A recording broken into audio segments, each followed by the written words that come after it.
Welcome back, Thinkers, to Season 5, Episode 4 of Thinking Critically. Thank you ever so much for continuing to support the show and coming back, and your patience. I know it's been a while.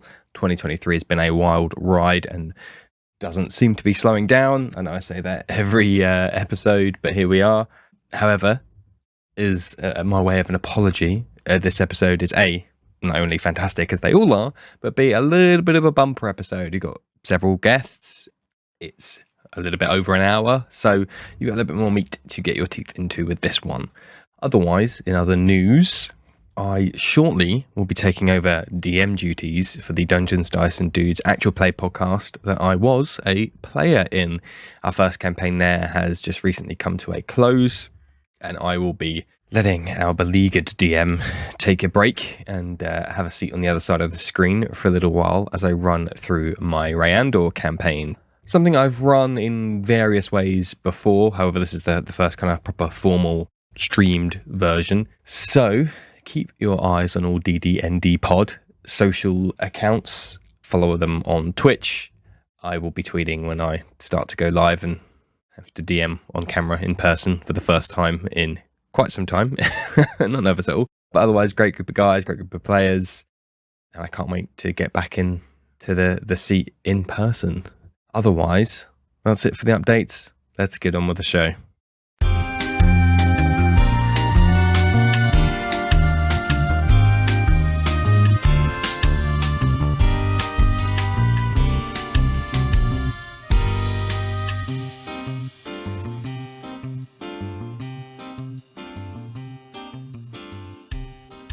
And today I'm joined by Glenn, Matt, Mike, and John once more. Thank you ever so much for joining us today, guys. Can you tell us a little bit about yourselves?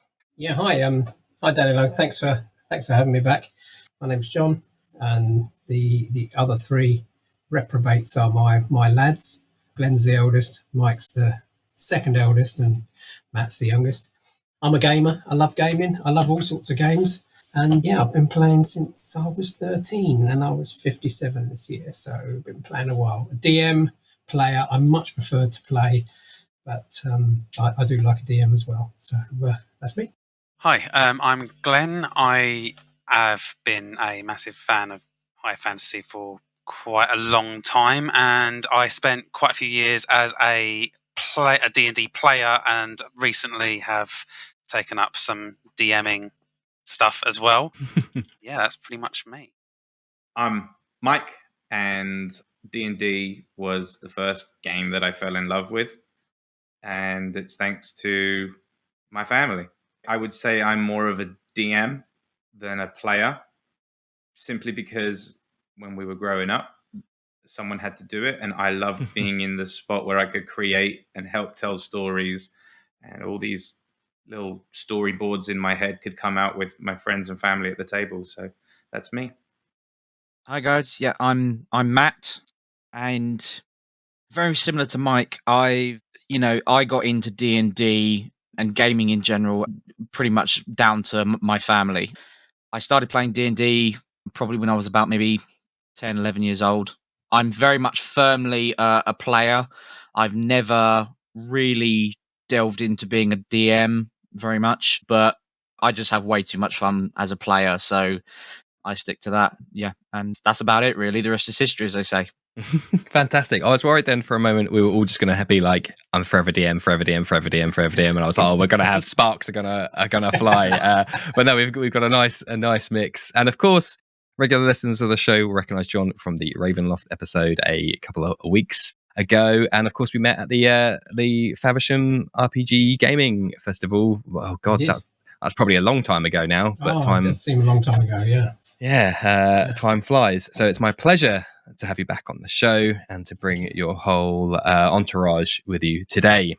Of course, today's topic is appropriately generations. So, open floor, gentlemen. What does that mean to you in the D&D and wider TTRPG framework? Start with Dad. Let's just start with Dad. So, brief synopsis, generations. So, my dad used to buy a game a month or every couple of weeks, basically when he got paid. I think he was paid every 2 weeks, so he would buy a game, whether that be Monopoly or something like that. And he came home one day with this little red box with some funny shaped dice, a crayon, and a couple of books, and basically started learning about this and running it for myself and my brother. My brother's 4 years younger than me, and that's kind of where it started. My dad was playing right up to the point where he passed away. I mean, obviously he wasn't playing when he passed away, but that would have been really cool. Yeah. But he was That's very metal.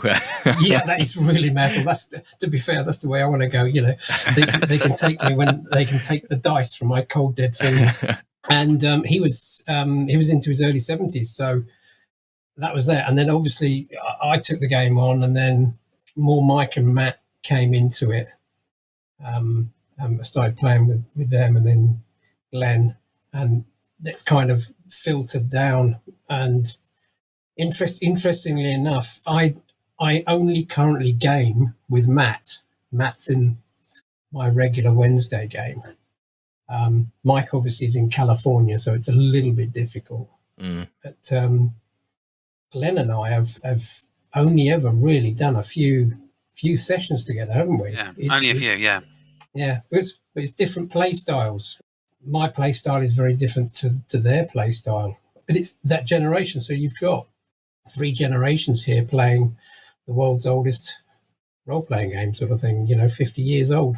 And it comes down those generations. It's still moving on.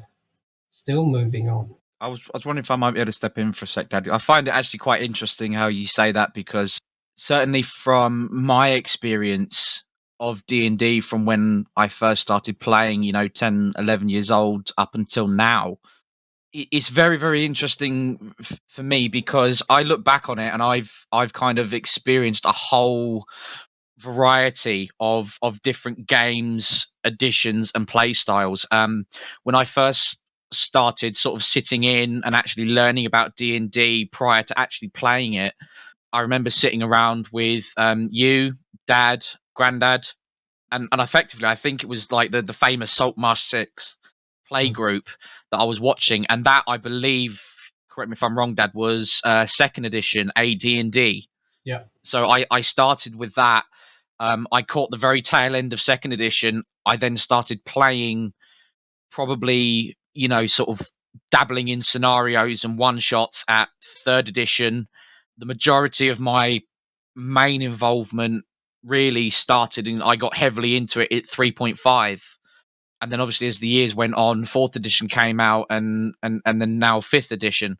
So yeah, I started with some very old school 2nd edition, and seasoned players by that point. And as I've developed my own experience and time through D&D, I've played with brand new players, I've played with all seasoned players, and people who are all in between, passing it down to especially the new players who are my age, and actually starting to convert other people into playing D&D.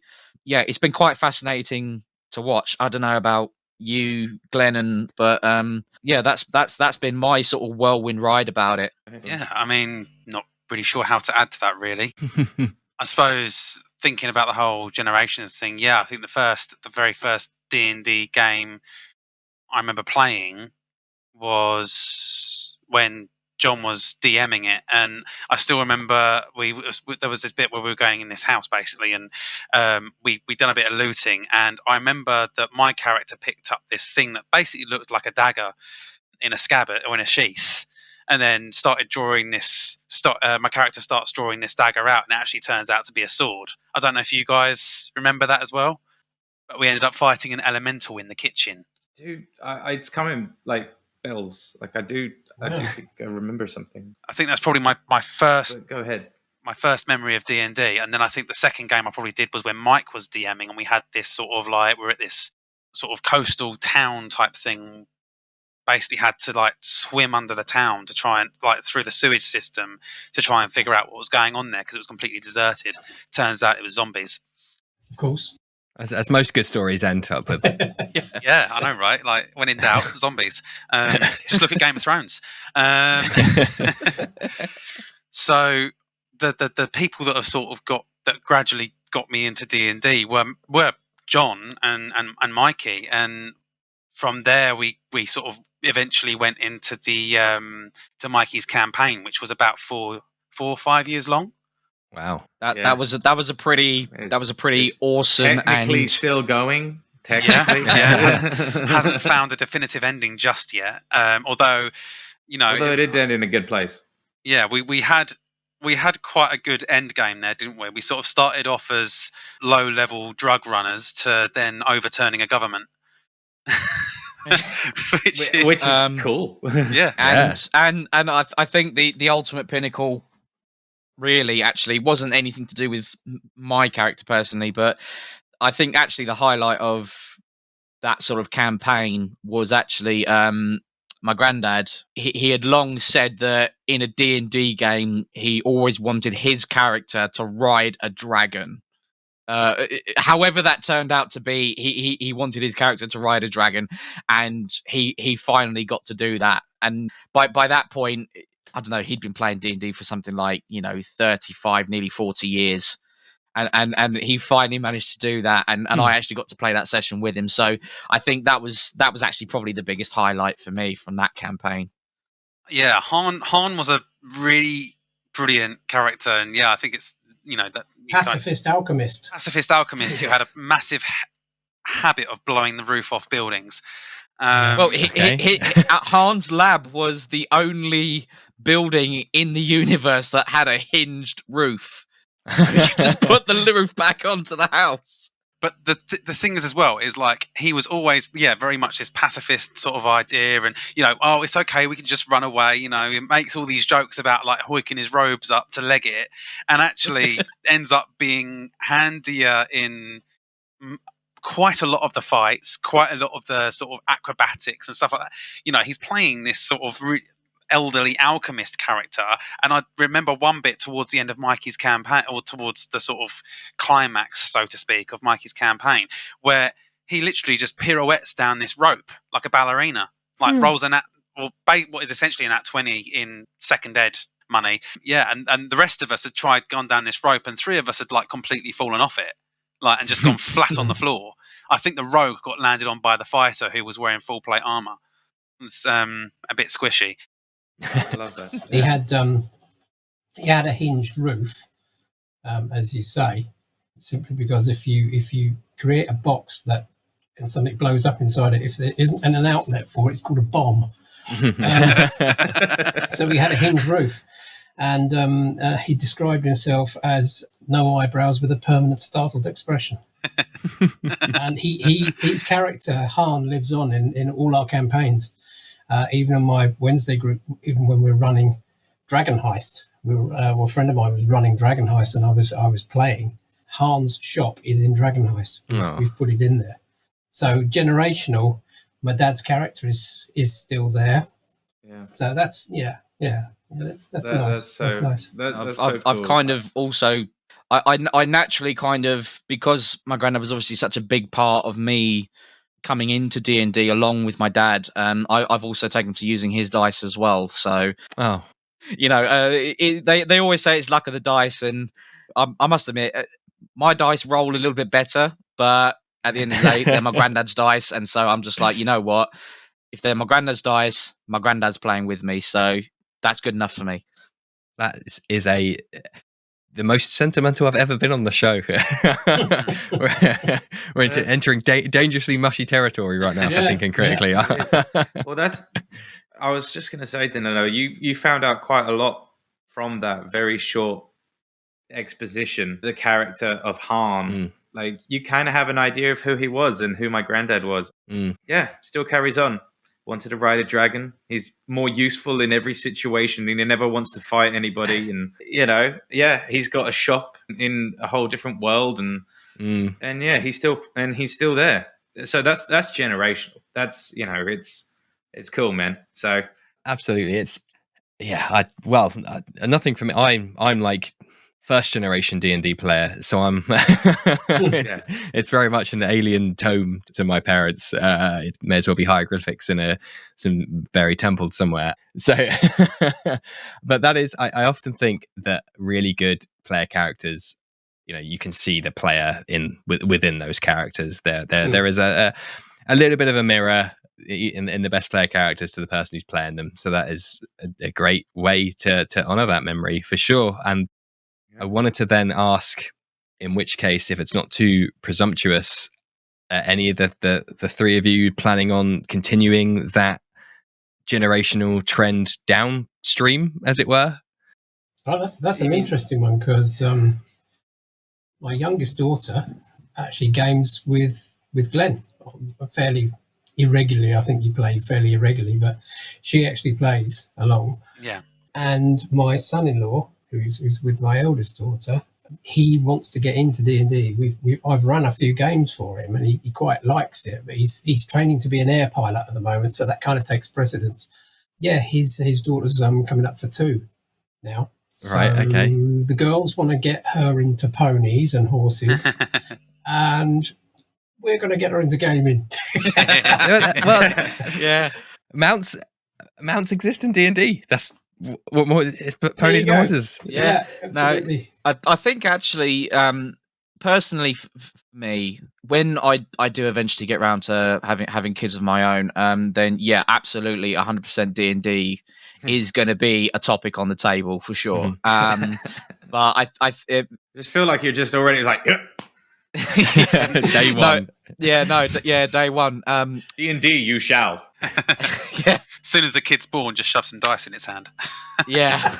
I think what's actually quite good though is so my Uncle Tony, he's got 3 kids of his own. So they're I believe they're my little cousins, if my family tree thingy is correct. Yes. But yeah, so they are, I think they're 11, 9 and 7 and something like that. And they are, Tony's been already training them in D&D, and I think Callum, who's the middle one, he's actually already starting to dive into actually running his own scenarios and DMing, and he's not even 10 years old yet. Yeah. So yeah, I think for me 100% is going to be on the table, but I think my uncle has kick-started that already for the youngsters, which is obviously, I think, is a brilliant thing. Yeah. For those of you who don't know, I bought the only reason I asked that question is because I'm guilty of this in a roundabout way, but you can get, for very young kids, like 1, 2, 3s and ABCs books that are D&D based. Really? So as soon as I saw those, I bought 2 of each. I did not know this. And a pair went to my nephew, and a pair went to my goddaughter, and the parents of which are neither in any way related to like have any appreciation of D&D other than that's something Danilo does at some point. And so seeing them open the book and being like, what's this, Danilo? And I'm like, it would teach them how to count, and also about like archery and stuff too. It's super cool. So oh my god, yeah, I didn't know that. Some things are a little bit like esoteric because it's like D for dungeon, and that's a couple of layers of like language you kind of have to fight your way through to really understand what's happening there. But other things are simpler. What's a dungeon? Other things are simpler. But so yes, for those who are interested, you can get those. And once you get over that initial what is this download, the kids love it. So I'm doing my best to keep it going where I can. That's good. Whether the parents are happy or not, I don't know. I am so getting a set of those. I'll give you the link. I'll put it in the episode. And 100%, not affiliated either. It's just great. Just do it. Yeah. I will say one of the parents that my goddaughter, he is about the least what you would consider a nerdy person ever. Although I say that, and he is like a finance manager, so I guess it cuts both ways. But he had no appreciation at all. Was very like, okay, you've bought us a weird present, and then the next day sending me photos of her reading it and being like, she loves the bright colors, she loves this like unicorns, there's pictures of like fairies and dragons and stuff, and they're all over it. So, and now my foot's in the door, so that's great. I take it with this ABC Dungeons and Dragons books, they've removed all the gratuitous violence and needless slaughter that often encompasses said game. I don't think M is for murder hobo. No, I think it's I think it's very much a Saturday morning cartoon filter of D&D. But A is for assassination. Political intrigue. What the hell is this? That's brilliant. I didn't know that. What sound does an owlbear make when they do an audiobook version? I know the sound the other guy makes.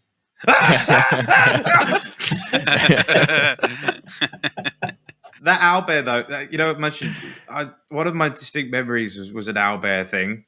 Something again, our grand generational, something that's passed on, styles of DMing, styles of playing. That owlbear just triggered a memory for me where we're starting off with young little adventurers. Oh yes, I have a sword, I have a bow. We're gonna go do a thing, and there's an owlbear. And we're all, the young adventurers are like, oh, yes, well, we're going to smite ye. And it just goes really badly. And one of that was something that came out of the way that we play. Like, you were talking about the running away, hoisting up your skirt and things like that. Well, one of the things about playing that got passed on is, one, a borderline healthy sense of humor. And two, the fact that you can put things into a game and they don't necessarily have to be nice and friendly for everybody. Yep. And that came down as well, because I remember playing with you, Dad, as well. It was a one-off, just me and you around the table, and I was playing as my dwarf, Ulfgar, and it was this little town, a little house, whatever, and a portal opens up, and there's big bad moment. And the Saltmarsh 6 come running through. And I'm like, I'm going to help fight. You remember that? The Saltmarsh 6 come running. So talking of recurring characters, my granddad DM'd the Saltmarsh game. And then my dad is in the Saltmarsh, and now he's DMing, and he's bringing the Saltmarsh into me. And there's a moment, and I'm like, I'm going to fight with the Saltmarsh 6. And Dad goes, you should run away. And I'm like, huh? He's like, run away, go. And I'm like, and I'm computing, but it's like so immersive in that world where you meet these legends, because they are legends to us. Anybody outside of this conversation is not going to really know. I mean, there are a few, right? Like Adam and people and Tony. But outside of that, like the Saltmarsh 6 are legendary. They're like not the Avengers, but on that level of awesomeness, right? Yeah. And my little guy and my moment, my brain, and I went... You woke them up. You actually woke them up. Yeah, you did, because you went... If I remember correctly, you went through the portal, or you were sucked through the portal, or something happened, and you ended up, and they were asleep on this kind of like this Valhalla-style area. I mean, the Saltmarsh 6 go way back to second edition, and they were the original 6 characters. There was my dad DMing, me, my brother, and Daryl, Adam, Dave. No, it wasn't them. They came in afterwards. But we played 2 characters each. Because you had a party of, if there's only 2 of you playing, you got a party of 4, and if there's 3 of you playing, you got a party of 6. We were playing 2 characters each, and I had the cleric, and I had the fighter. My brother had the mage and the rogue, and I think Steve played. It was basically a murder hobo tank. That's pretty much what he played, because that was him, and. These characters started off as second edition, and they rose through the ranks, and we started off in a little town called Saltmarsh, which of course now has been reinvented with the Ghost of Saltmarsh. And if you read some of the history about Saltmarsh, this is really weird, because we played it, and we put it away, and we didn't really think about it. And the game has moved on, and Forgotten Realms, Faerun, and all the rest of it. And if you read up on Saltmarsh now, it's run by 6 ex-adventurers, which is bizarre. It also has a large wall around it and has grown in size to be this like mini trading metropolis. which is exactly what we did to it in the game, but completely unconnected to Wizards of the Coast or TSR at the time. So it was really quite bizarre reading. But yeah, I remember Ulfgar. Yeah, he woke a couple of people up, and he went on adventures with them. I think I touched something I wasn't supposed to, and it all went really wrong. Yeah, and you came through, and we said you should run, and you kind of went, why? I said, well, we're running, and we're harder than you are. Yeah. You know, and it's well, where is it? Well, we're not chasing it. Let's put it like that. Yeah, so, exactly.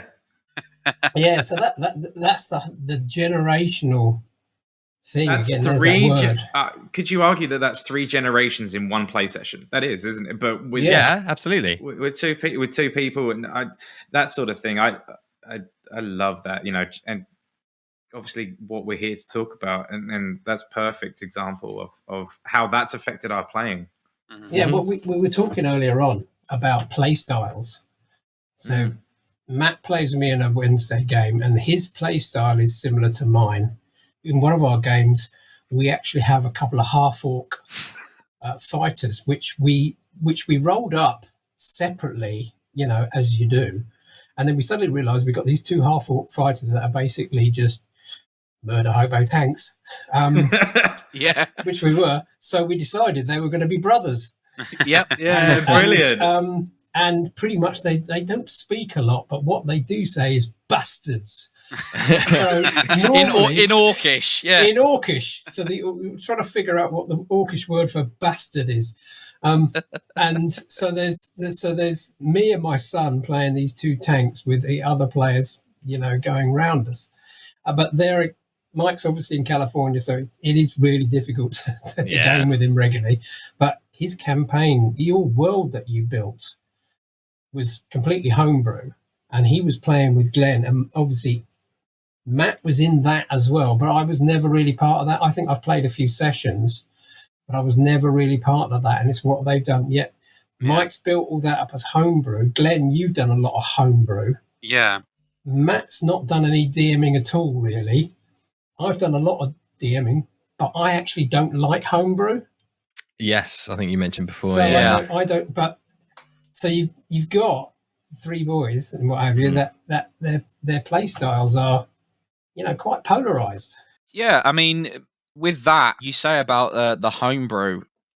For me personally, I don't like homebrew particularly for one sort of main reason. I mean, I love homebrew because you get all the added extras, so you can make all these wacky characters, you can make player characters even, you can add all this really, really cool, awesome stuff to it. But the main bit that I don't like with homebrew is because you've got all that awesome cool stuff in it, for me it just slows the game down a bit too much, because you're constantly having to look for these things, and you're looking through like extensions of manuals for like, you know, what these things do and the characters, what they do, their abilities. Whereas for me, I really do enjoy a nice, smooth running, slick gameplay, which I find, you know, it just plays best with all the, shall we say, stock content that comes with the additions and what have you, and the scenarios. But yeah, that's just me. So in terms of characters, I think there are a lot of people out there who have certain characters that they always enjoy playing. But for me, I've always tried to adapt to a different class. I've always, you know, I've played pretty much all of them: rogues, wizards, fighters, barbarians, you name it, I've tried it. I think probably the only one I haven't tried over the years actually is a paladin. Wow. or a bard actually. But for instance, my main character in Mike's campaign, Isha, he was good fun to play. He was a very if he was an alcoholic drink, he would be an absolute shit mix. He was 6'6", built like a brick Kazi, was a Bible bashing cleric. You know, when he wasn't wearing his full plate armor and his tower shield and wielding a massive giant mace in his hand, you know, he'd wander around with this, you know, tome of all Such a these cat. prayers and everything else, and it was like, it was like 6 to 8 inches thick, and he'd just literally have it in one hand and just flipping through pages, reading as he's walking around and conversing with people. Here's the thing about that. I'm going to step in now. I can picture Isha. I can see Isha. I can also see Seabor. Okay, I don't know if you talked about Seabor just there. I don't think we've talked about Seabor. My character is a recurring tank character. Yeah, there is a Seabor in virtually every campaign I've played. Seabor Senior, Das Uber Seabor, Das Panzer Seabor. Yeah, and Mark IV. So I can picture. This is one of the things about loving to be a DM, and we're talking about styles. And I told you about just enjoying being at the DM spot at the table. Like I saw Isha, and I saw him start from this young guy who was just kind of on a journey to find because I think your backstory is you traveled from a far away, you traveled from another continent to search for an artifact to bring back something holy. And then you go off, and 5 years later, you're running like essentially the NHS. You've built you've built a healthcare system in the world, which is crazy. And then I mean Seabor, I know exactly Seabor, but Seabor is like Leroy Jenkins, but like OG, Yeah. And then of course, Glenn, you've got the Redleaf, Castan Redleaf, the wolf, with his story arc. And finding love and finding like a journey with, if I can share the information, Raven, who is your real world wife now. Congratulations, by the way. Thank you. I missed, obviously being away, but that journey was so awesome to see, and I was so sentimental, mushy. But like when you carried that on into your own world and the wolf and the raven, like that came from not an off cut, but like it could have been something that just stayed in a D&D game. Yeah. And it could have just stayed something, but you really built a bond over that. And talking about players infecting their characters with something, whether it's that humor or wisdom. And, Glenn and Holly, you guys brought yourselves into the characters, and there is things in the games that you would do for each other, and you built this real world believable thing. Yeah. And that's the greatest feeling as a DM, because we can talk about that. And just like we talk about the Saltmarsh 6 and Harn, I think in 20, 30 years, we could be sitting at a table, whether I'm there for Christmas or you're here for Thanksgiving, whatever it is, whatever the scenario. Oh, do you remember when? Yeah. Do you remember when we did that with Raven and Redleaf? They did this, and your two totems, your two icons within the game were the centerpieces for your wedding cake. They were, yeah, weren't they? Oh, yes. wow. Yeah.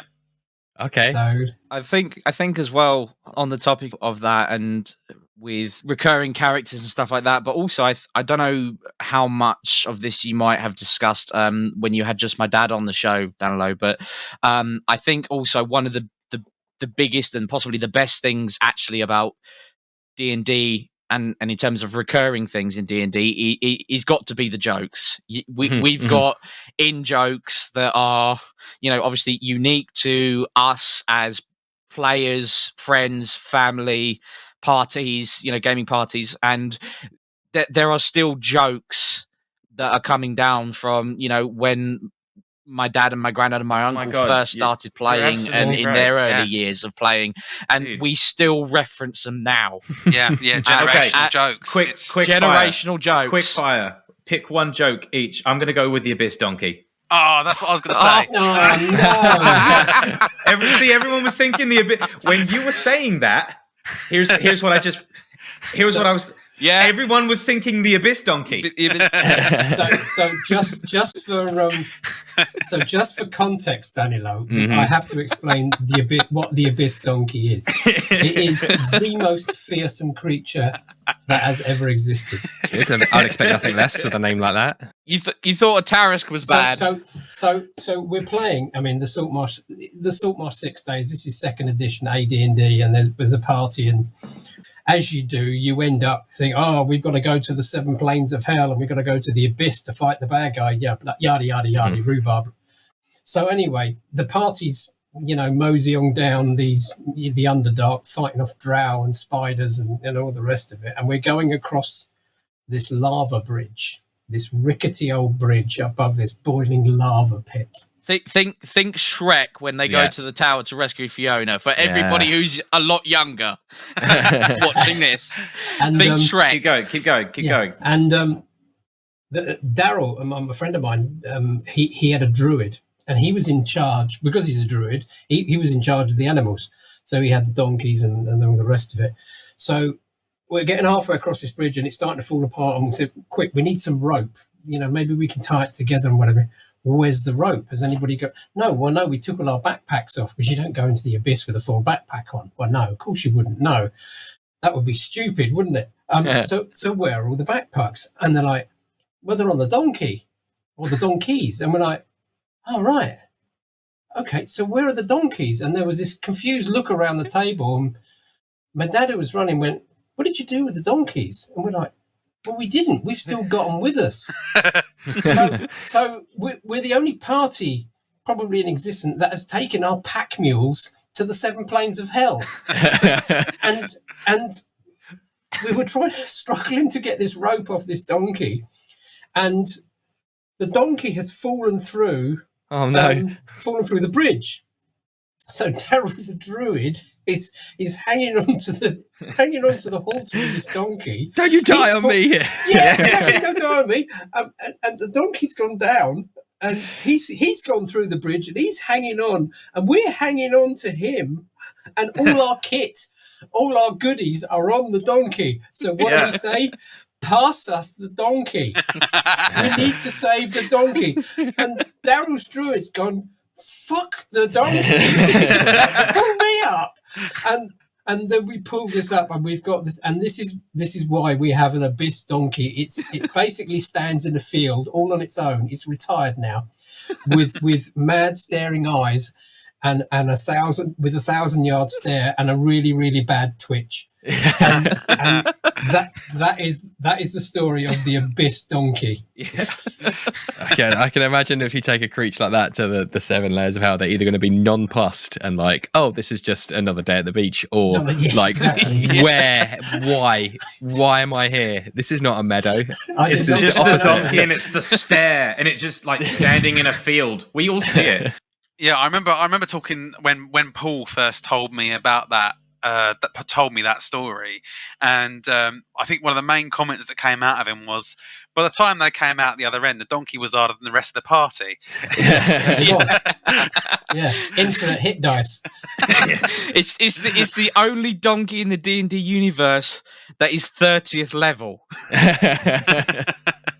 Remember, it is hard. It's not. It is a hard donkey. Here, it's not an abyss donkey. It is the abyss donkey. Abyss donkey. Yeah. But T, that's so special, and that's another thing that comes generationally. Just those stories.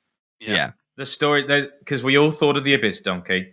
I also remember, I think it was a Ravenloft one, Dad. You might have been saying it.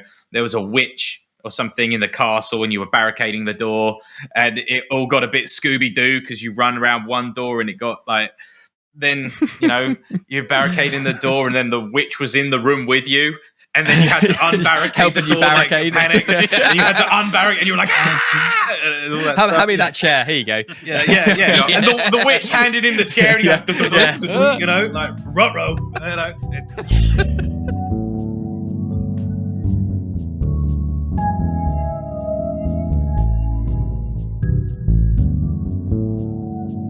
Just stuff like that, and we all hear about it. And as you know, just speaking from me, that was one of the things that, as I've mentioned, like a broken record, why I love being a DM, because I and again, this is slightly tangential, but it's not, because we were talking about being in a homebrew versus an already existing thing. The world and the campaign that I was in or running, we created ourselves. We started off in a town called Hamven with a river, and one of the characters had washed up on it, whatever, yada, yada, yada, rhubarb. And then the rest of the world came into existence because of all of our imagination and the things that we did.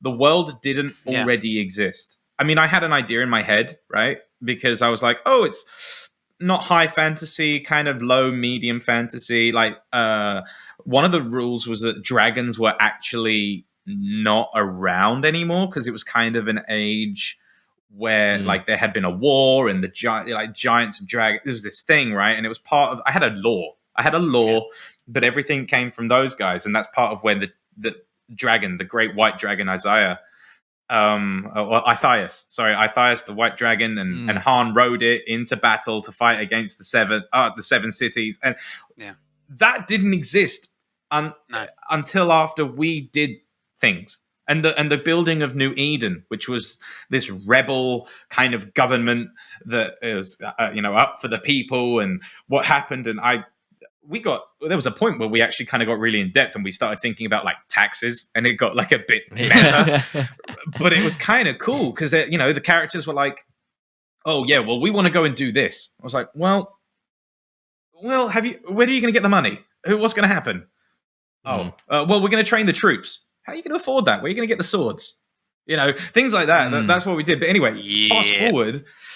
That's also one of the reasons why I love being a DM, is because, as previously mentioned, it's the creation of things. I mean, I'm also a musician. I like make it like right. Some people like that story being told to them, and Matt, as someone who's my polar opposite almost, he loves sitting in there and being there, and he does the thing that I love, and he acts and plays the character that I love DMing. Because something that we haven't mentioned yet is that one of Matt's styles, Matt really embodies the character. If that's is that the right vocabulary? He becomes that person. If he's Isha, he speaks about his religion. Or Isha, of course, actually, what we didn't know is Isha actually became apostate, right? Is that the right word? He lost his religion in a fight. So I think, as I touched on earlier, Isha was he was a very he was almost, to look at, he was described as a tower of power. So he'd be wandering around in full play, tower shield, armed to the gunnels with everything. Right, but it's not how you described yourself. It's how you acted in moments. It's how you decided to. Yeah, he was. He like I say, he was devout to the core. His deity was Pelor, the god of the sun, if my memory serves me correctly. And like I say, he would do things by the book, and he would be using his divine magic all the time and things like that. And it came to a point when we had a BBG fight, big bad guy fight, and it basically went something along the lines of, we're in this chamber and we're fighting these guys. We're fighting the bad guy. We're fighting his minions. And there's all these weird things that are happening that, in the heat of the moment, as characters and as players, we couldn't figure out straight away. However, Isha, as a character, was convinced that because he had done such great things till that point, that his deity would pull through for him when the magic of other characters was failing. And ultimately, I think he cast a powerful spell, which backfired. three spells, which backfired in a pretty epic fashion. Yeah. And so after that, I made a point of, when Isha came out of the battle and everything had cooled down, Isha was he was pissed off, he was depressed, and he was like, it was almost like a very stereotypical scene, like, why, Pelor, why have you done this to me? Where is your grace? And all that kind of thing. And he became an apostate. He lost his faith, and that's it. Yeah, which then actually led to, between Isha and Harn, my granddad's character, it basically led to them becoming like doctors and medics. And we effectively went about setting up the NHS within the realm. Free healthcare for all, and blessed are the meek, and all the rest of it. Jokes. Those jokes, the playstyles. Go ahead, Glenn. I know that you were because you were part of that. Yeah, I've got a couple of notes really. So one of the things I think didn't help with the whole Isha losing his face was losing his faith was the fact that he actually died in that BBG battle. Oh, that'll do it. Yeah. So, and it was to his own spell as well. So he tried to damage the BBG first. The spell backfired and damaged him. Then he tried to heal himself and healed the BBG, who wasn't even wounded in the first place. And then he decided it would be a really great idea to sort of following on from that, to summon an earth elemental who promptly turned around and punched him in the face and killed him in one hit. Which Night for Isha. Yeah, which actually I think probably gives you the label of one-hit wonder now, doesn't it? One-hit wonder. See, this is the things. Yeah. So talking about character immersion with all that, Matt, do you remember your Dragonborn character in the... Who doesn't? Slav. The Sunless Slav. Yeah. Slav. Slav was always a fun character. But this is... I feel like he's yours. This is a double-edged thing here, because I'm running this game that Matt's in. My son is in. He's playing a Dragonborn character. And the party's going around doing what they do. And they're all experienced players, and they've all got their own characters, and they play their own character, which is what I said about you, Danilo, when we played at Faversham, you and Ian. Yeah. You immediately dropped into these personalities, and you're almost having these arguments within like 5 minutes of starting a game, and which is great. I love that. In character for the rest of you, in character, arguing over I think types of clothing or something at the time. But there you go. But Slav, they basically come across a young white dragon, which is in there, and they basically wanted to slaughter it. And, I remember this. Yeah, Slav's gone, well, no, why don't we just leave it alone? Dragonborn, dragon. Mm-hmm. And they're like, well, no, it's evil. And he's like, how do you know it's evil? Have you talked to it? Have you done this? Well, of course, it's a white dragon. It's got to be evil. We're going to kill it. Yeah, rah, rah, rah. And he's like, no, you're not going to kill it. Yeah. And they started wailing on the white dragon. So Slav's turned on the party. Yeah. And to the point where they've turned on him. And I'm thinking, right, this is interesting. How's this going to go? And to the point where Slav was getting the 7 shades of what name knocked out of him, and he ran away and escaped. So he is now a nemesis of that party. I had to bring another character. You had to bring another character in, but he absolutely stuck to his morals and he stuck to his character. That's awesome. And as a this is going to sound really, really quite crass, and cheesy, but as a father, to see your son sticking for his own principles against all odds, you can't buy that. You cannot buy that. And it's at that point you think, yeah, I didn't do too badly. But immersion in character is great, and I think there's a bit of that in all of you. You all immerse in your characters greatly. I think, and I tell you what, that came, and you said coming from and the generational thing. I think that's what we were saying about the way that it all started, like with characters like Harn and Mech. Does anyone remember Mech? Yeah. Yeah. No, I don't. Yeah, I don't think you did, Glenn, because this was a Dark Sun game. Okay, yeah, that makes sense. I remember Dark Sun was Mech, the half giant, right? Yeah. And Mech was a man of fewer words. Harn being this very wise character, and all of the stuff that you mentioned, Glenn, highlighting him. Mech was, okay, and.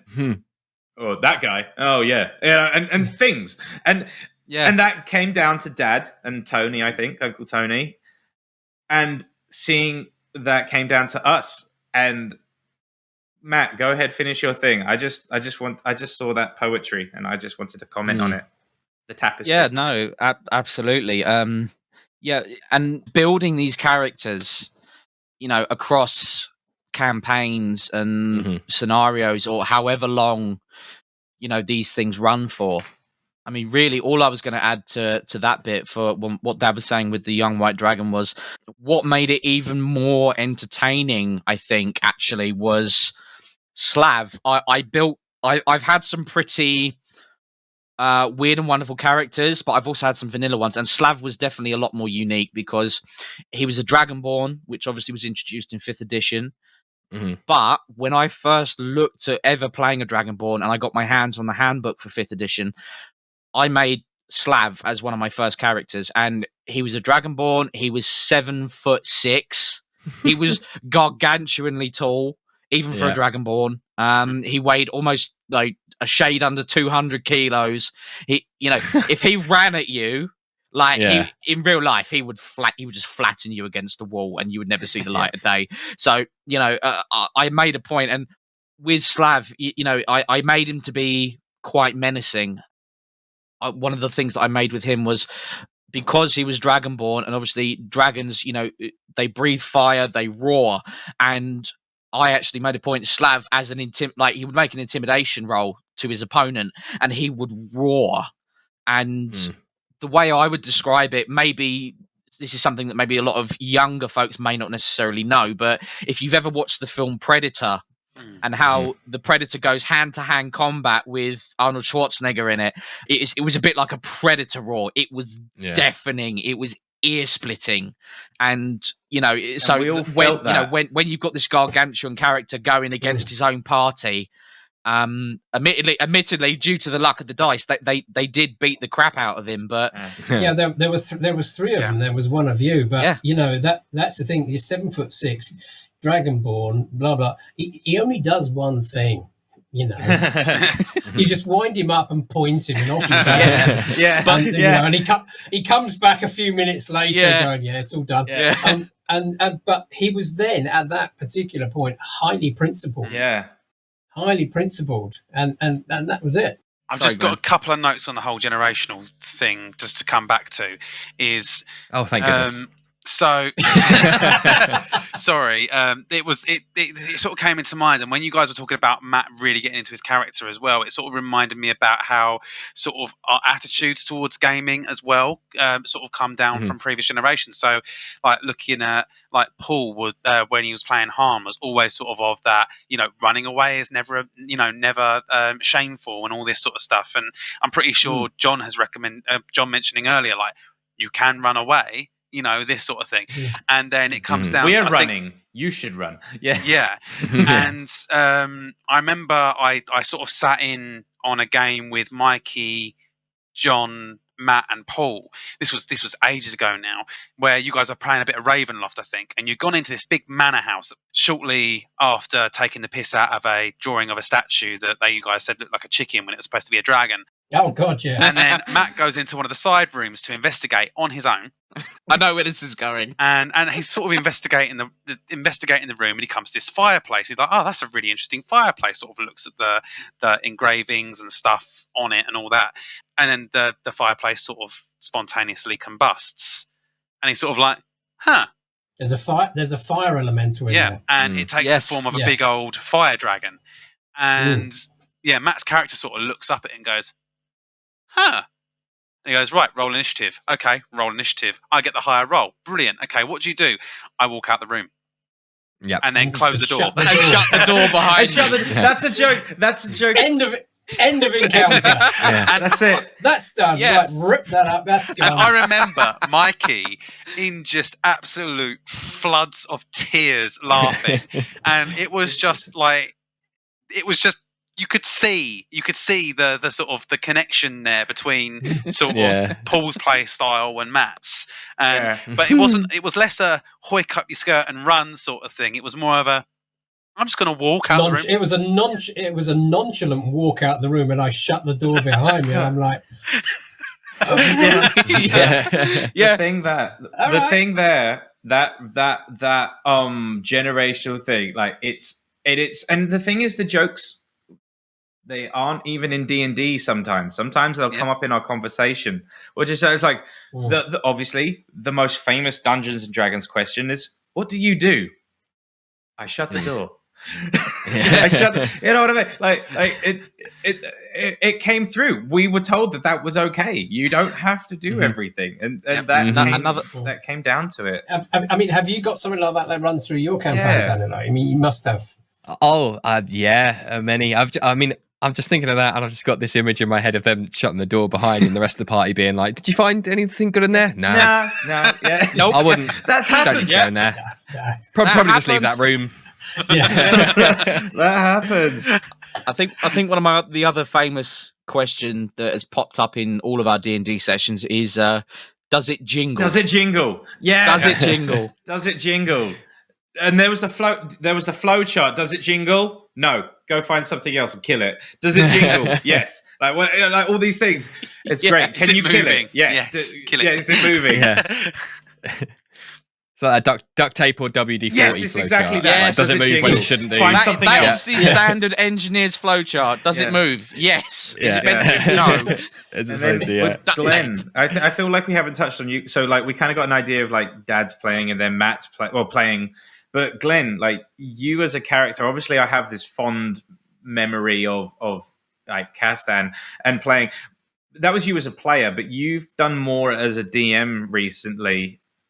Like what did you take on and you absorbed like generationally as a DM versus a player? Like, because that's something that I haven't experienced from you. I've seen you as a player way more than a DM, and I just like not tangentially, but I thought it would be a cool question and tying it in with the title. But like, is there anything that you took as a DM? I suppose one of the things is this might be one of the areas where, I don't know, maybe John has had a bit more influence on me, or maybe Harn or something like that. I know, obviously, Mikey, you've sort of been into your sort of low to mid fantasy sort of stuff, whereas I've more often been more inclined towards high fantasy, particularly dark high fantasy as well. Mm-hmm. So, I mean, the first sort of fantasy stuff I got into really was Lord of the Rings. And watched the films first, and then I think it was when we were living at Little Higham Farm, I think it was, that John sort of came back with this magazine, and it had a miniature of Aragorn in it, and I was like, oh, this is really cool. And it was a whole Lord of the Rings strategy battle game stuff. That was Games Workshop. Yeah, that was their collectible. Yeah. And so I got into wargaming before I got into D&D, I think. You did. That's fair, actually. Yeah, you did. I remember you were really into Warhammer. Yeah, I did get into Warhammer, and Warhammer. And you took painting as. Oh, can I? You know, Granddad used to paint miniatures and stuff like that, and out of us, you're the one that kind of cast. You yeah, took that's a good point. Yeah, you're the one that did that, because us three, we didn't really paint. Yeah, but you're the art, like. Sorry, Glenn. I mean, I don't know.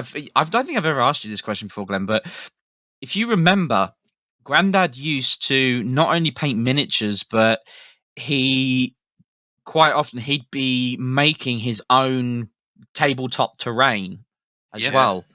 So, you know, and he would be painting that, he'd be shaping it, he'd be using glue and applying like flock, and he would hand build loads and loads of stuff. And, you know, I'm wondering, because that was about, I think, the sort of about same sort of timeline where he was doing a lot of that, and you got into doing the miniatures and you know, collecting, and you know, and eventually I dabbled in Warhammer and stuff like that as well. So yeah, did I don't know if my granddad ever you took maybe like a little bit of inspiration from him doing that? Did you? That could be correct, actually, because with me for playing D&D, I've always, I mean, when we played Mikey's campaign and stuff like that, more often than not, we had sort of drawn out maps and stuff like that. And I did start introducing some of the scenery stuff that I collected, you know, castle walls and siege towers and stuff like that. But as a now DM, I much prefer using like 3D battle maps and stuff like that. Which is John does as well. Which we both, John, you have a 3D printer as well, and we both 3D print our own scenery and terrain. Yeah. So I think that's probably a generational element as well, because you know, with Paul making his own scenery, and then John, you've also created your own scenery even before you got a 3D printer. I remember you doing big making big wooden boards for wargaming up for the Scout Hut. Yeah, I did. Yeah. And now we both 3D print our own scenery and terrain. That's so cool. I just thought about that, and I just got all these memories back. And I remember, depending on what was going to happen that week or what I thought could happen, because planning as a DM, whatever. What's that? Which is another thing as well. The improvisation. Granddad taught me a lot about improvisation, and so did you, Dad. But the miniature, Glenn, I was always like, Glenn, have you got this? Glenn, have you got like a siege tower or something, Glenn? Oh, Glenn, have you got like a big orc? Glenn, do you have a wolf? Glenn, do you have a dragon? Glenn, do you have a tree? You know, and I remember that because we borrowed a whole bunch of Granddad's old stuff, right? When because he had it, he never got rid of it. Yep, that's something that passed down to us.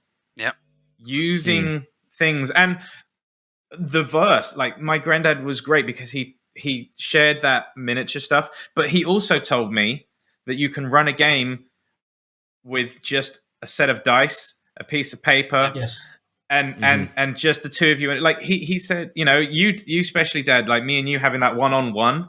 A lot of people think that if you look at, not that I'm really into it, but if I said modern D&D, you look at the Critical Role, or if you see it on Big Bang Theory, there's always these. It's tying into your show production. It's a production, right? Yeah, you did theatrical. But we something that passed on to me. And it's not that I'm not into it, but it doesn't light my fire in the same way that just having an amazing story between two people and a set of dice in your imagination. I have actually gamed with your granddad when we worked up in London. We worked at one of these flats, and we effectively stayed up there the whole time because it was a lot easier and cheaper than coming backwards and forwards. So once you stopped, you had to stop work at 4:00. So we'd stop work, we'd have something to eat, we'd maybe go down the pub for a beer or something like that, and then we come back at sort of 7, 7:30, and what have you, and you got nothing to do for the evening. And I can actually remember with your granddad, my dad, having these one-to-one gaming sessions without even rolling dice. And I'm not talking about one or two, I'm talking about a lot over several hours. So you don't need all the scenery, no, but it helps. I think it also is a generational thing for the games themselves, because they've gone from being, if you go back to second edition, we used to hand draw the maps, and it was just a flat map. That's more my thing that you were saying, right? I was because then you've got ranges of spells, and you've got areas of effect of spells, so you kind of need that to see where it's going. And then it kind of went away from that a little bit, and then with fourth edition, that was very tactical. So it brought them back, and now fifth edition again is kind of going in that direction. And with as Glenn will attest to, the amount of scenery you can get for 3D printers is phenomenal. Absolutely phenomenal. And you can, if your printer's working fine, which is a whole different ballgame. Don't talk to me about that, because my one is over there gathering dust. So don't even. Mine's behind me, and it's not moved in a while. That's a whole new rabbit hole. I've literally just got mine up and running again. You can come do mine. Cheers. You can print off everything you want. And it's there's your generational. I mean, that's the kind of that generational thing not even the us, game itself. Not even us. Like the game in general. The game. You said, remember what that red box. That red box didn't have ballistas and siege towers and giant things. But now the people that see it, once they are attracted to what they see, and of course, like the internet, TV, movies, like someone that I've got a student, so the school I work at, a young student who just graduated, he was talking to me about Dungeons and Dragons, how he wanted to play with his friends. I was like, get on there, mate. And he's talking about how he wants this and he wants that, and he got the book, he's got this, he's got that, and he's going through this shopping list.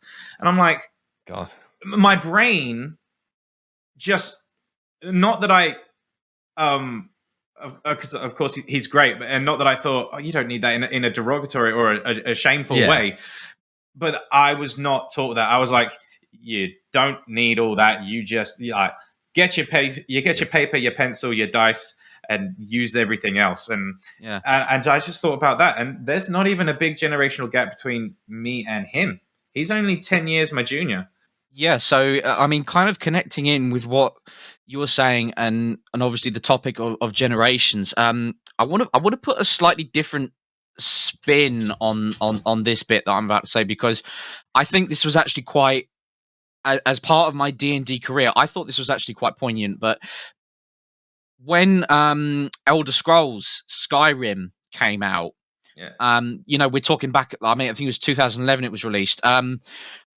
Obviously, Skyrim and the Elder Scrolls is its own, it's its own game. It has its own universes, etc. But for me, I always looked at it as being, heavily based on, or developed on from something like D&D.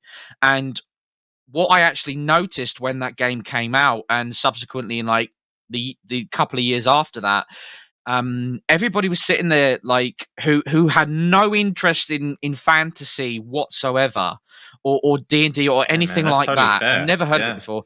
And all of a sudden they're coming at me and like, oh, Matt, have you have you played Skyrim? Have you done this? Have you done that? Have you looked into this? And they start ranting at me, and like, oh, have you done this? Have you done that? Oh, do you understand how does that work? And I'm just like, yeah, dude, I understand pretty much all of it. I've been playing this stuff since we do it since around the before kitchen it was table. cool. Do not cite the old magic to me. Yeah, do not, yes, dude, yes. so true.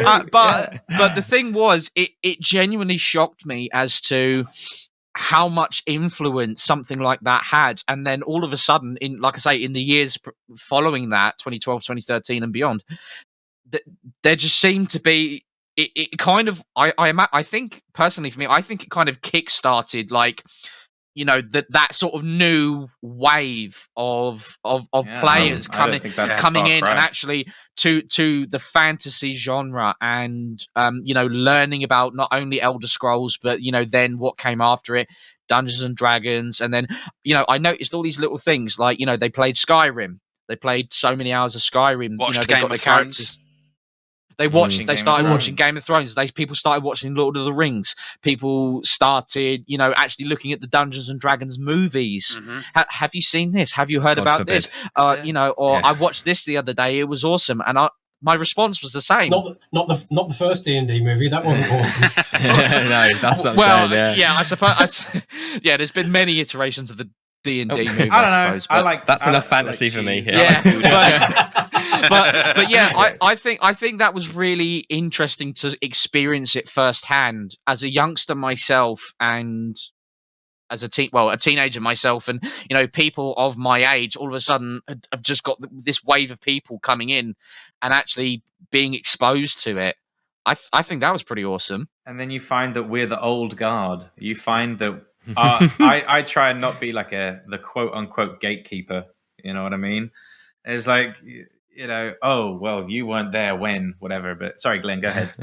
That's right. Again, was going to make another brief note on the whole generational thing. Again, just more things that have popped to mind. Really, is my wife started playing D&D with myself and Mikey. So she came in sort of maybe 3 or 4 games into our campaign. Yeah, it wasn't that long until we got her in. And yeah, basically it was the conversation basically went something like, "Oh, where are you going tonight?" "Oh, I'm playing Dungeons and Dragons with my stepbrother." And she was like, "You play Dungeons and Dragons?" And I was like, "Yeah." She was like, "Oh, I've always wanted to play it. Oh, my mum played it way back when it first came out." And so again, more generational stuff sort of merging. But I think as well on that as well is where I've been doing my homebrew campaign. One of my friends, oddly enough, who's just turned up in my back garden, so I'll be going to see him when this is finished, but has a 8-9-year-old daughter now, and I got him playing Dungeons and Dragons like a few years ago. He came and joined in the homebrew campaign that I'm running, and it's his girlfriend's son that he started playing with. So again, from there, because I've introduced my mate to it, he's now teaching. You are now just like Danilo was saying about the ABCs and everything. You are now doing that. You brought them our red box or Dad's red box. What was your Danilo? What was your red box? Because we always in our family we call it the red box, right? Yeah. It's just Danilo. What was your red box? I'm going to sound awfully millennial, despite not being a millennial. But my red box was 5th edition, and I have said this anecdote before on the show, but I think I'd put it plainly, found myself between partners, so I had a bit more spare time on my hands, and was living with a friend of mine at the time, and randomly just keeps upstairs and just randomly poked my head at the bottom of the stairs and said, "Simon, you wanted to play D&D before?"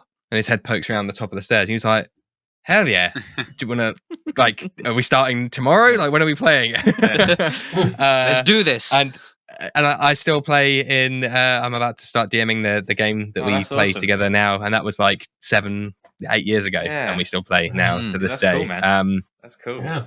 So yes, as I said, first generation ttrpg are in this family. Do you have an abyss donkey? Oh yeah, dude. Come on, man. Yeah, what's yours? What's your abyss donkey? We have it's a very recent one, but one that will persist, as it is already persisting. But we've been playing my wizard now.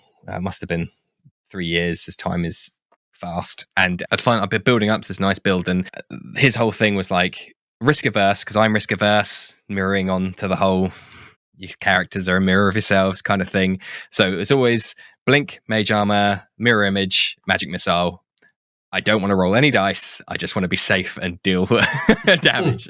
So then I was building up to like clone and contingency and having ways to basically never die, because that's how he wanted to be. Along that path was like you could have a homunculus, and in a moment of failing my improvisation roll, they were like, "Oh, what are you going to call this creature?" And my character is quite pragmatic, so he was just like, "I don't know, we're just going to call it the homunculus, capital T, capital H." So then that is now the meme. It's like the homunculus. The homunculus is doing this. The homunculus, and it with like such a reverence almost, despite being like this weird, gross cherub flying around without really a soul. It's like, oh, the homunculus wielded it. Of course, we'll do what he wants us to do. And unfortunately, that party and that group, they all had a TPK essentially, and we're now in the process of wrapping up that campaign with like their friends or their family as amalgams or simulacrums of those characters, just to kind of give the campaign its end. And the homunculus's twin brother. no, I'm still a wizard, but then I wanted to try a necromancy build, so I've kind of fudged a way of getting like 8 zombies and skeletons to come with my new wizard. Nice. And they're just known as the entourage. The entourage. Yeah. That's gonna be great. Nice. So there's always something with my characters is like that's now their like. Dude, that's their awesome. Tag along. That's awesome. So I'm going to take this generational thing one step further, and this has just sprung to mind. So I used to game with the Saltmarsh 6 AD&D 2nd edition. My dad would be the DM. He always DM'd. I'm sat around with all my friends, and my granddad, your great granddad, was staying with us, and he actually joined in. Wow! Several games. He didn't really have a clue what he was doing, but he sat there and he joined in, and he had a character sheet. He played a dwarf. He had a hearing aid, which used to feed back every now and then, one of the old-fashioned hearing aids. So he was the whistling dwarf, and so my granddad actually played. So that's 4 generations. Oh, that's nuts. 4 generations, only 3 in any one session. Yeah, but 4. He didn't play a lot, but yeah, he was there. I think that's actually really, really interesting to know, because even though I do remember Big Grandad, I didn't actually realise he'd actually joined in on a couple of games. No, me neither. But I had no idea. you say he was the whistling dwarf. He's kind of appropriate, I think, because obviously, like Big Grandad, he used to be a stoker in the Navy, so obviously he'd be stoking the boilers and that on the ships and that, and obviously what do boilers have?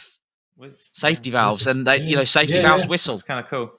Yeah. He's the whistling dwarf from the Navy.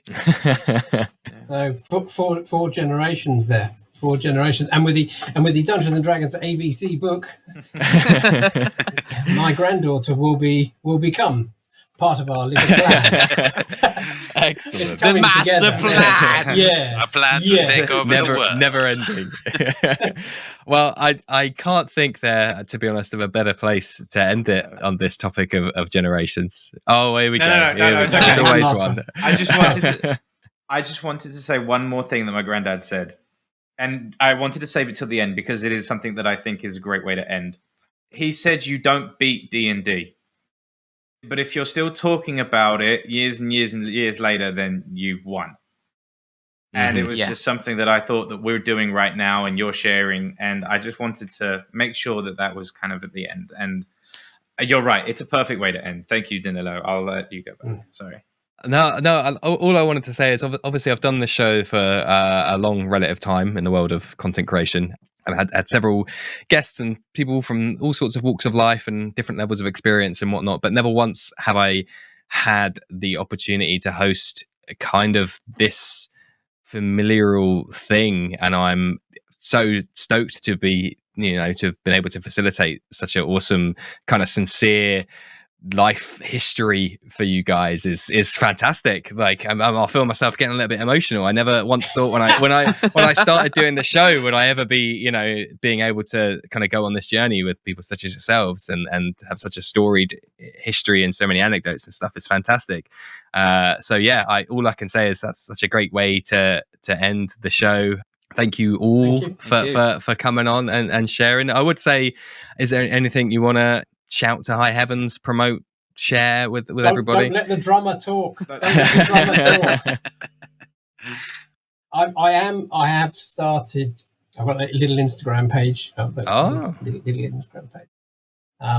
Double Fox Gaming, and I'm going to be doing some videos. I've already done a few, but I need to look at them and edit them and get over my self-consciousness. Yeah, I'm looking at putting out some videos, and I actually did a live Instagram podcast, real story. I don't know what you call it. I'm techophobic, but that was for autistics.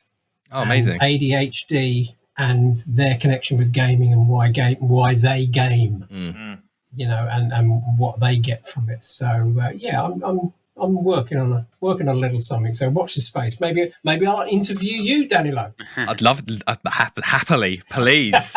You're more au fait with Instagram than I am, so don't you're not a technophobe. I don't know how it works. So you're miles ahead. I just push the buttons until it does what I want it to do.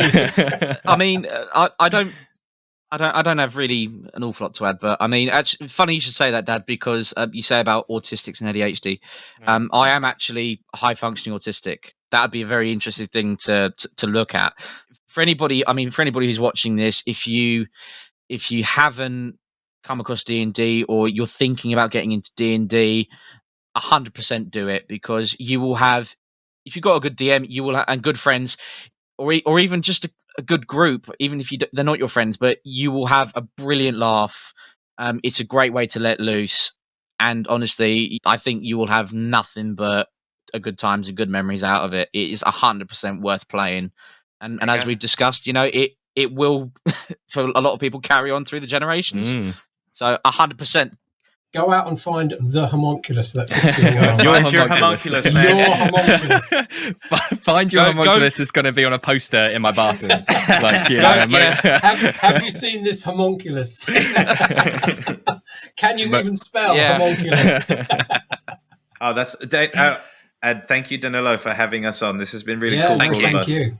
Thank you, Danilo. My pleasure. As always, all the links to everything will be in the episode description, including John's Instagram, which I encourage everyone to go and check out. All that's left to say is one final thank you to my guests. It's been amazing. Thank you so much, guys. Cheers, Danilo. Appreciate it, man. Been a privilege. Next time. Thank you to everyone for listening at home. As usual, like, comment, subscribe, and all the other weird internet things that people ask you to do. And good night. Bye. Good night. See you later. Now it's time for the Patreon shout-outs. Huge thank you to all my patrons, starting with Josh, Lewanika, and Glenn, the three fabulous hosts of Tabletop Journeys who've been on the show several times before and who I'll always invite back. So go check out Tabletop Journeys at ttjourneys.com or at ttjourneys on Twitter.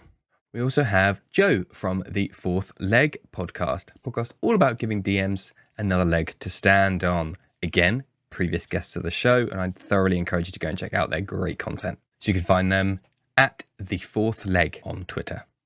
was have a good friend of the show, Optional Rule. You can go and find him out on optionalrule.com or at Optional Rule, full of very insightful and educated comments and thoughts and threads on the really nitty-gritty of D&D. We have, what a guy, Matthew Perkins, who is just out there in the world trying to make you laugh. So go and check him out at matthewperkins.net or at Hey It's Matty P, Mattyp, and good friend of the show and one of my table mates, Matthew Street. Go and check out his partner's hustle at virtualtimehustle.com or at mpstreet88 on Twitter.